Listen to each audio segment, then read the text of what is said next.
how do I ask for God's will to be done in my life? That is a good question. I think there's two sides of God's will. One is, what does He want to do for you, like His will. What does He will to do for you, and what does He will for you to do for Him, right?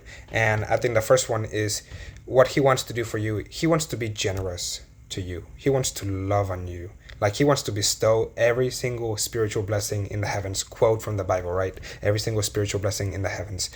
So ask for that. Like, be the greatest beggar that has ever existed. Like earn that title like no other. Work for that title. Beg and beg and beg and beg and beg and beg and beg. I think the only person that you cannot beat is probably like the top saints, like Mary and Joseph, and I don't know, maybe somebody else, John the Baptist. The greatest of all the prophets. But you get the point, right?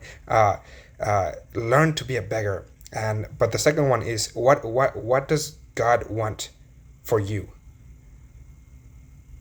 to do for Him? Yeah, what does God want you to do for Him? That's what I meant. Sorry. And I'm gonna go with, He wants you to do 10 things. 10. My hands say 10. He wants you to do 10 things. Ooh, each one of those is one of the 10 commandments. That's it. Like right now, maybe you don't know if God is asking you to go to this college or to that college, or to get this job, or to not leave your job that you have, or to, maybe you're discerning whether you should get married or not to this person or whatever. And all I have to say about that is that if you're not focusing on the 10 commandments, you don't really have, I say this for myself too. If we're not focusing on the 10 commandments, we don't really have much of a right to be asking God to guide us in anything else, because we're not listening to the first things that He already asked us to do. So how am I gonna say, yes, God, I will go to this college, if that is what you were asking of me? I will go to this college. And God is like, dude, I'm asking you to do 10 things for me, and that is to follow the 10 commandments to the best of your ability. And if you cannot follow them very faithfully, then I ask you for you to grow in the virtues, to manifest the 10 commandments in living flesh inside of you.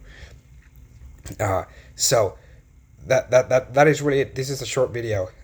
Just a train of thought. If you're not focusing on the 10 commandments, I don't know what you're doing. I don't know what I'm doing. Everything else will be clear after we start focusing on the 10 commandments and how to love God and how to honor God.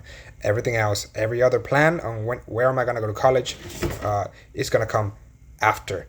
Like, the truth will be, my path will be revealed after I focus on the 10 commandments. Great. All right. See you guys.